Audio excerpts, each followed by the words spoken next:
All right, Raider Nation, listen up, because what I'm about to tell you is going to blow your mind. You're not going to want to miss out on this. Now, we all know that the Las Vegas Raiders are looking to move up to grab a quarterback, but will it be a Jaden Daniels or will it be somebody else? But this is what nobody is talking about.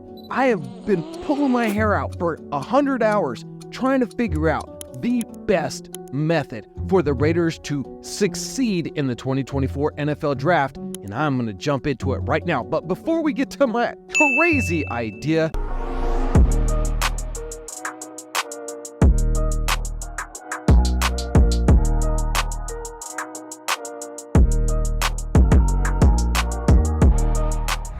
now, into the video, here's what I wanted to talk about. The Las Vegas Raiders could do something that is absolutely diabolical. I mean, this is absolutely crazy. We are talking Houston Texans level drafting strategy here. Everybody thinks that the Raiders are going to move up and sell the farm for Jaden Daniels and completely destroy any future hope for the next 2 to 3 years of grabbing more talent in the draft, as we would have to give everything away. But what if, just what if, we were to do something crazy? What if we were to do something so diabolical that nobody's seen it coming? Now, we know that with the Las Vegas Raiders roster, we do not have a single wide receiver over 6'2" that can stretch the field and contest catches. We also know the star wide receiver Davante Adams, who's one of the best in the biz, is 31 years old, and his contract is getting more and more expensive.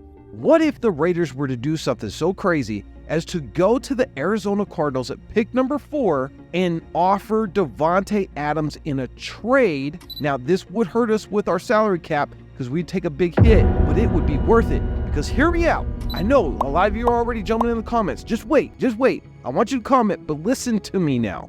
Listen to this. We trade Davante Adams to the Cardinals, who the Cardinals just got rid of their top receiver this year. So for Kyler Murray, they are bereft of wide receiver help down there in Arizona. Now, you can draft the guy, but it's going to take him a year, 2 years to get acclimated to the NFL speed of the game. But you could go automatically with one of the best surefire wide receivers in the NFL and give Kyler Murray a true number 1 wide receiver to work with. And this would be great for Davante Adams due to the fact that he doesn't have to move back to the East Coast to like the Jets. Now, we all know that Tom Telesco said that Davante Adams ain't going nowhere this year, but we also know that GMs are typically liars. Why? It's their job. They got to put smoke out there because they got to keep all these options open without giving away their hand. They're playing a 3-game, 3-dimensional chess here. So Davante Adams could get traded to Arizona. He's still close to California. He's not going to be too mad about that. He has a top flight quarterback that he can work with, a guy that's mobile, something that he wants, and they got a pretty decent team down there. So it gives him the chance to be successful, and I'm all for that. Davante Adams is not going to be with the team next year. If we don't trade him this year, he will end up being traded next year because he'll be a 32-year-old wide receiver getting paid way too much money. We got to move off of that contract. It was one of those contracts where we were going to marry him up with Derek Carr and we were going to make a run under the new Josh McDaniels system. All of that blew up into a big catastrophe. Derek Carr's gone.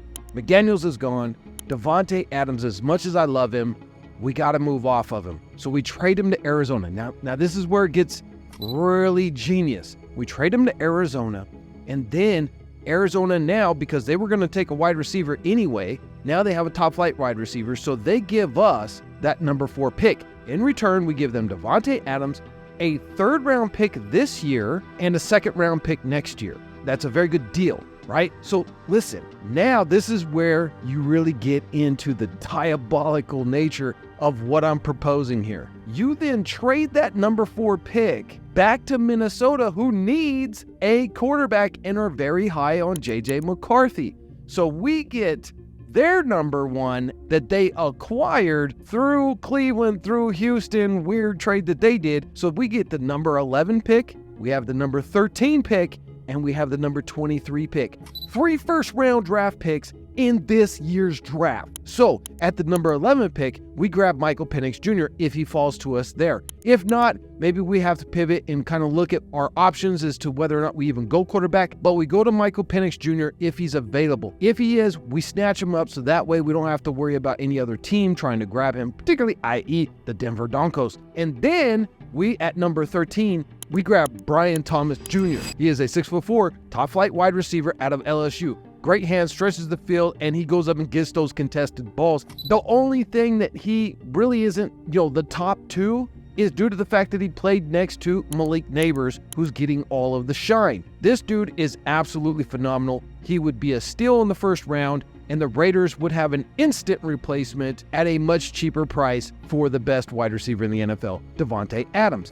Then at pick number 22, or at pick number 23, then the Raiders fill the hole of the right tackle position. And if we even needed to trade up, if let's say Talisi Fuaga is high on our board and we need to trade up and get him at pick number 18, we have the capital to do that. So we literally just go from having maybe selling the farm for Jaden Daniels and maybe him working out, maybe him not, but if he doesn't, we're literally screwed for the next 2 to 3 years, to having 3 competitive quarterbacks on our team, as well as one of the best wide receivers coming out of the draft and a top tier right tackle.